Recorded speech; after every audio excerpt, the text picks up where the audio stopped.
Hello all, welcome back to my channel. எல்லோரும் எப்படி இருக்கீங்க? எப்படி எக்ஸாம் ப்ரிப்பேர் பண்ணிகிட்ருக்கீங்க? நான் ஒர்க்கெல்லாம் முடிச்சுட்டு படிக்க ஆரம்பிக்கும் போது ஒரு 11:30 போல் ஆயிடுச்சு. இப்போ நான் சைக்காலஜி தான் படிக்கிறேன். ஒரு வழியாக சைக்காலஜி யூனிட் 2 கம்ப்ளீட் பண்ணிட்டேன். என்கிட்ட புக் இல்லை, மெட்டீரியல் எதுவுமே இல்லை. நான் நெட்டை ரெஃபர் பண்ணி தான் இந்த யூனிட் 2 கம்ப்ளீட் பண்ணியிருக்கேன்.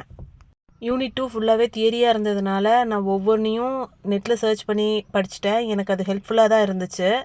ஆனால் புக் இல்லாமல் படிக்கிறது அப்படிங்கிறது ஒரு நல்ல ஐடியா கிடையாது. அது எப்படி இருந்தாலும் நான் புக்கை ரெடி பண்ணி தான் ஆகணும். எவ்வளோ சீக்கிரம் முடியுமோ அவ்வளோ சீக்கிரம் நான் புக்கை ரெடி பண்ணிப்பேன். நான் இன்னும் ஃபாஸ்ட்டாக படிக்கணும், ரொம்ப ஸ்லோவாக படிச்சுட்ருக்கேன். இனிமேல் கொஞ்சம் கொஞ்சமாக நான் படிக்கிற சிலபஸை கொஞ்சம் ஜாஸ்தி பண்ணிக்கிட்டே வந்தேன்னா தான் எக்ஸாமுக்குள்ளே படித்து முடிச்சுட்டு கொஞ்சமாவது ரிவிஷன் பண்ண முடியும். நான் இந்த டாபிக்ஸ் எல்லாம் கவர் பண்ணுறதுக்கு எந்த யூடியூப் சேனல் ஃபாலோ பண்ணேன், என்ன மாதிரி நோட்ஸ் எடுத்தேன் அப்படின்னு சொல்லிட்டு கீழே ஃபுல் வீடியோவில் டேக் பண்ணியிருக்கேன். உங்களுக்கு விருப்பம் இருந்தால் செக் பண்ணி பாருங்கள். நீங்களாம் என்ன மாதிரி சைக்காலஜி ப்ரிப்பேர் பண்ணிகிட்ருக்கீங்க அப்படின்னு எனக்கு சொல்லுங்கள். இந்த வீடியோ பிடிச்சிருந்தால் லைக் பண்ணிட்டு சப்ஸ்கிரைப் பண்ணி வச்சுக்கோங்க. நெக்ஸ்ட் வீடியோவில் பார்க்கலாம். Bye bye, take care.